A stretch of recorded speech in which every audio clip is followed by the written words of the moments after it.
2 கிராம்பு, கொஞ்சம் பட்டை, சோம்பு கொஞ்சம்,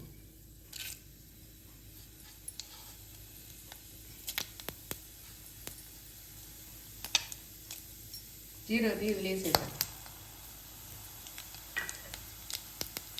பொரிஞ்சிருச்சு பாருங்க. இப்போ நம்ம வந்து வெங்காயத்தை சேர்த்தலாம். வெங்காயம் வதங்கட்டும். வெங்காயம் பாதி வதங்கிச்சு பாருங்க. நம்ம இந்த ஸ்டேஜில் மீதம் உள்ள தக்காளியும் சேர்த்தலாம்.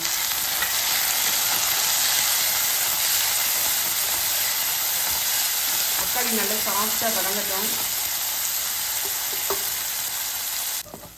தக்காளி நல்லா வதங்கிச்சு பாருங்க. நம்ம இந்த ஸ்டேஜில் இந்த வறுத்து அரைச்சி வச்சுப்போம் இல்லையா, அதை சேர்த்துடலாம்.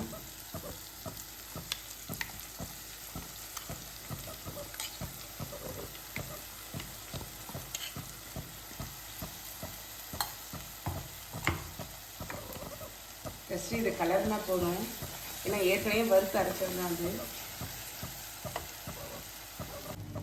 நல்லா வதங்கிச்சு பாருங்க. நம்ம இந்த ஸ்டேஜில் ரைஸை வந்து நல்லா தண்ணி வடித்து வச்சுருக்கேன்.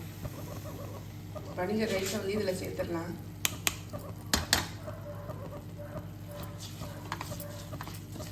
நல்லா வந்து கலரி விட்டுடலாம்.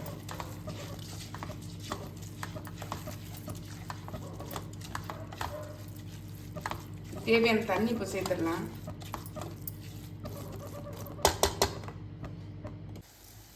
நான் இந்த டம்ளருக்கு தான் 1 டம்ளர் 1.25 டம்ளர் ரைஸ் எடுத்திருக்கேன். அதனால் வந்து 2 டம்ளர் தண்ணி விட்டுக்கலாம். 1 டம்ளர் விட்டுட்டேன்.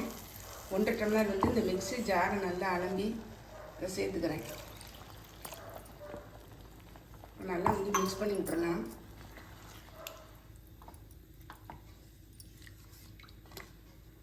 வாசனை கமகமன்னு இருக்குங்க. இதில் உப்பு சேர்த்துடலாம். ஏற்கனவே தக்காளி வதங்கிறதுக்கு வேறு உப்பு சேர்த்துருக்கோம், அதனால பார்த்து சேர்த்துக்கோங்க.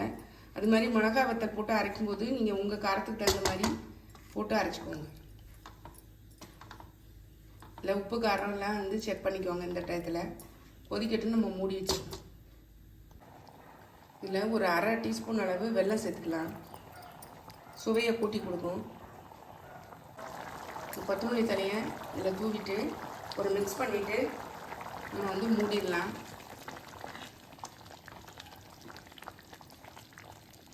மீடியம் ஃப்ளேம்லேயே வச்சுக்கோங்க.